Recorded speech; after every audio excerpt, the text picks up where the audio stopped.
ओम शांति। 6 मई 2026 की प्रभात मुरली। मीठे बच्चे, जब तुम संपूर्ण पावन बनोगे तभी बाप तुम्हारी बलिहारी स्वीकार करेंगे। अपनी दिल से पूछो, हम कितना पावन बने हैं। प्रश्न है, तुम बच्चे अभी खुशी खुशी से बाप पर बलि चढ़ते हो, क्यों? उत्तर है, क्योंकि तुम जानते हो अभी हम बलिहार जाते हैं तो बाप 21 जन्मों के लिए बलिहार जाते हैं। तुम बच्चों को यह भी मालूम है कि अब इस अविनाशी रुद्र ज्ञान यज्ञ में सब मनुष्य मात्र को स्वाहा होना ही है। इसलिए तुम पहले ही खुशी खुशी से अपना तन मन धन सब कुछ स्वाहा कर सफल कर लेते हो। गीत है, मुखड़ा देख ले प्राणी। ओम शांति। शिव भगवानुवाच। जरूर अपने बच्चों प्रति ही नॉलेज सिखाते हैं व श्रीमत देते हैं। हे बच्चों, व हे प्राणी, शरीर से प्राण निकल जाते हैं व आत्मा निकल जाती है, एक ही बात है। हे प्राणी अथवा हे बच्चे, तुमने देखा कि मेरे जीवन में कितना पाप था और कितना पुण्य था। हिसाब तो बता दिया है। तुम्हारे जीवन में आधा कल्प पुण्य और आधा कल्प पाप होते हैं। पुण्य का वर्षा बाप से मिलता है, जिसको राम कहते हैं। राम निराकार को कहा जाता है, न कि सीता वाला राम।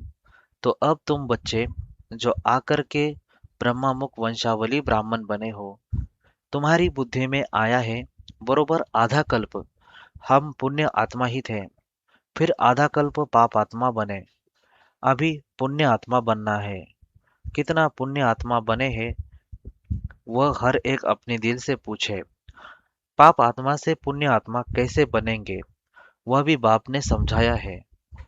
यज्ञ तप आदि से तुम पुण्य आत्मा नहीं बनेंगे, वह है भक्ति मार्ग।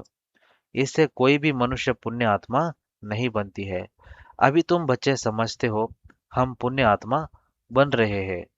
आसुरी मत से पापात्मा बनते बनते सीढ़ी उतरते ही आए हैं। कितना समय हम पुण्य आत्मा बनते हैं व सुख का वर्षा लेते हैं, यह किसको पता नहीं है। उस बाप को याद तो सभी मनुष्य करते हैं। उनको ही परमपिता परमात्मा कहते हैं। ब्रह्मा विष्णु शंकर को परमात्मा नहीं कहेंगे और किसको परमात्मा नहीं कह सकते।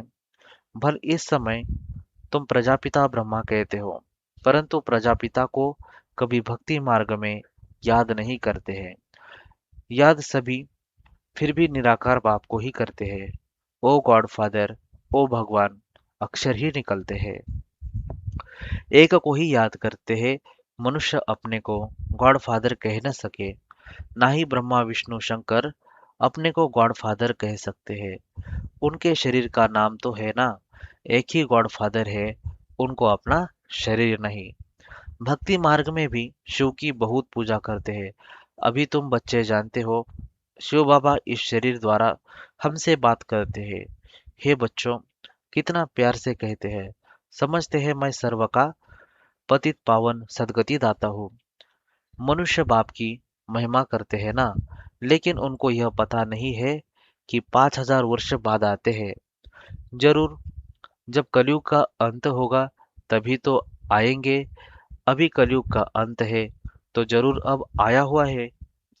तुमको श्रीमत मिलती है। श्रीमत कोई श्री कृष्ण की नहीं है। श्री कृष्ण की आत्मा भी श्रीमत से 100 देवता बनी थी। फिर 84 जन्म लेते अब तुम आसुरी मत के बने हो। बाप कहते हैं, मैं आता ही तब हूँ जब तुम्हारा चक्र पूरा होता है। तुम जो शुरू में आए थे अब जड़ जड़ीभूत अवस्था में हो। झाड़ पुराना जड़ जड़ीभूत होता है तो सारा झाड़ ऐसा हो जाता है। बाप समझाते हैं, तुम्हारे तमोप्रधान बनने से सब तमोप्रधान बन गए हैं। यह मनुष्य सृष्टि का वैरायटी धर्मों का झाड़ है। इसको उल्टा झाड़ कहते हैं। इसका बीज ऊपर में है, उस बीज से ही सारा झाड़ निकलता है। मनुष्य कहते भी है गॉड फादर। आत्मा कहती है आत्मा का नाम आत्मा ही है। आत्मा शरीर में आती है तो शरीर का नाम रखा जाता है। खेल चलता है। आत्माओं की दुनिया में खेल नहीं चलता। खेल की जगह यह है। कौन सी जगह है खेल की? यह सृष्टि रूपी रंगमंच। यही खेल की जगह है। नाटक में रोशनी आदि सब होती है, बाकी जहाँ आत्माएं रहते हैं वहाँ सूर्य चांद नहीं है। ड्रामा का खेल नहीं चलता है। रात दिन यहाँ होते हैं। सूक्ष्म वतन व मूल वतन में रात दिन नहीं होते हैं। कर्म क्षेत्र यह है। कौन सा है? यह धरती हमारा कर्म क्षेत्र है।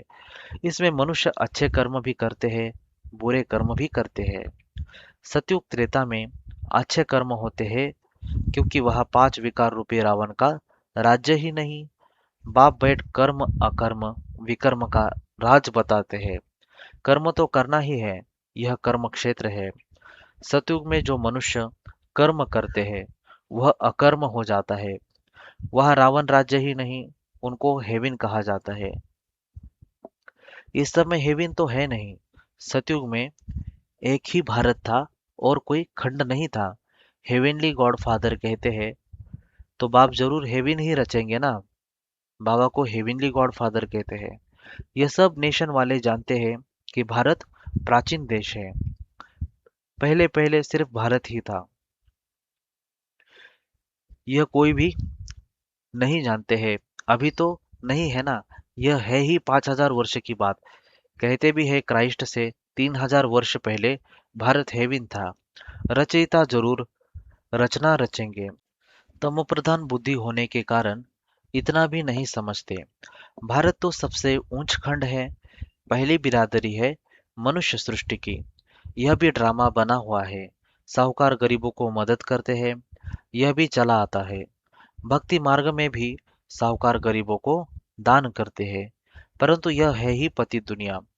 तो जो जो कुछ भी दान पुण्य करते हैं पतित ही करते हैं। जिसको दान करते हैं वह भी पतित है। पतित पतित को दान करेंगे, उनका फल क्या पाएंगे? बल कितना भी दान पुण्य करते आए हैं फिर भी गिरते आए हैं। भारत जैसा दानी खंड और कोई नहीं होता। इस समय तुम्हारा जो भी तन मन धन है सब इसमें स्वाहा करते हो। इनको कहा जाता है राजस्व अश्वमेध अविनाशी ज्ञान यज्ञ। आत्मा कहती है यह जो पुराना शरीर है इनको भी यहाँ स्वाहा करना है, क्योंकि तुम जानते हो सारी दुनिया के मनुष्य मात्र इसमें स्वाहा होते हैं। इसलिए हम क्यों नहीं खुशी से बाबा पर बलि चढ़ जाए। आत्मा जानती है हम बाप को याद करते हैं। कहते भी है बाबा आप जब आएंगे तो हम बलिहार जाएंगे, क्योंकि अब हमारे बलिहार जाने से आप फिर 21 जन्म के लिए बलिहार जाएंगे। यह सौदागरी है।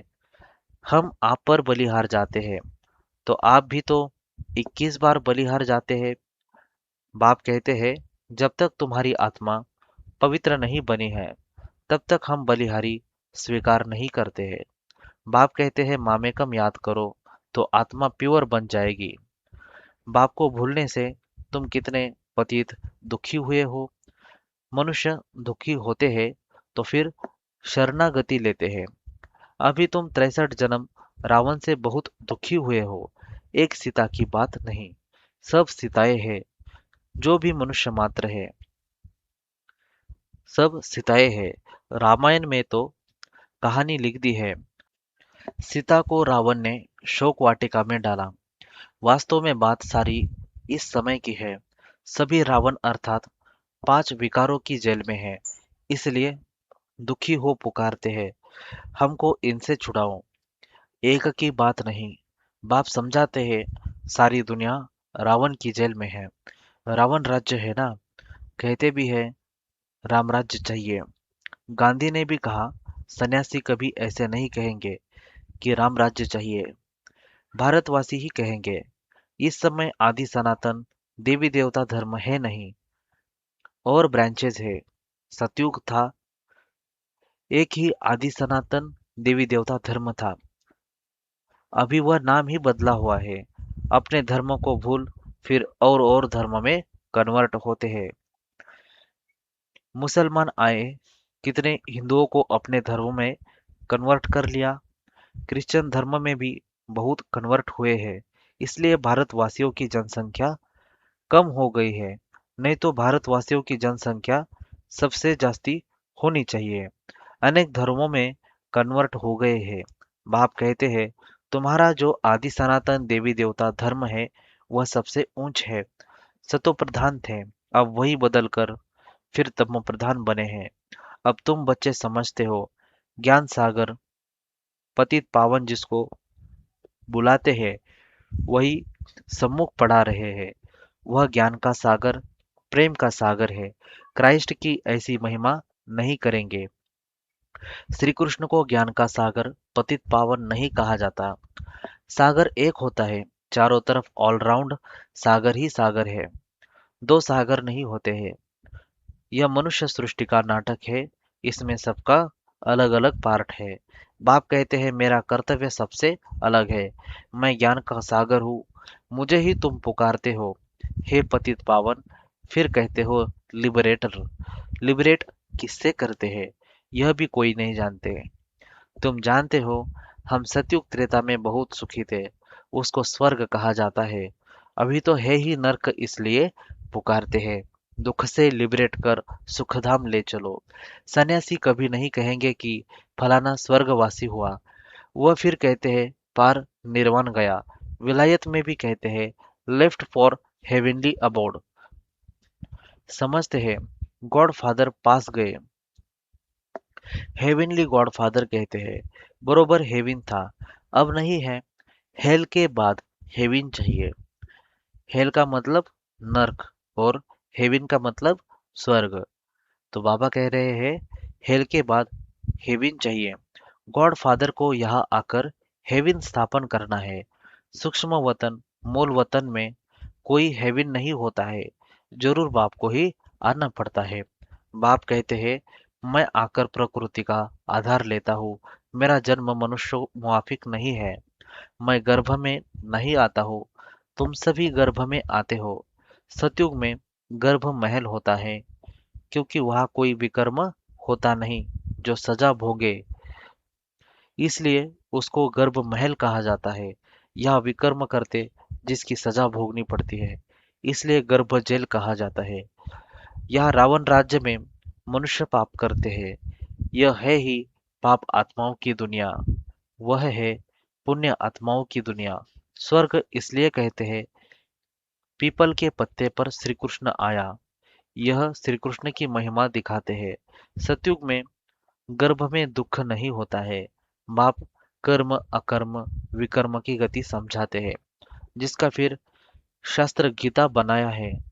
परंतु उसमें शिव भगवानुवाच के बदले श्री कृष्ण का नाम डाल दिया है। अब तुम जानते हो हम बेहद के बाप से बेहद सुख का वर्षा लेते हैं। अभी भारत रावण से श्रापित है, इसलिए दुर्गति हो गई है। यह बड़ा श्राप भी ड्रामा में नूंधा हुआ है। बाप आकर वर देते हैं आयुष्मान भव, पुत्रवान भव, संपत्तिवान भव, सभी सुख का वर्षा देते हैं। तुमको आकर पढ़ाते हैं, जिस पढ़ाई से तुम देवता बनते हो। यह नई रचना हो रही है। ब्रह्मा द्वारा तुमको बाप अपना बनाते हैं। गाया भी जाता है प्रजापिता ब्रह्मा। तुम उनके बच्चे ब्रह्मा कुमार कुमारियां बने हो।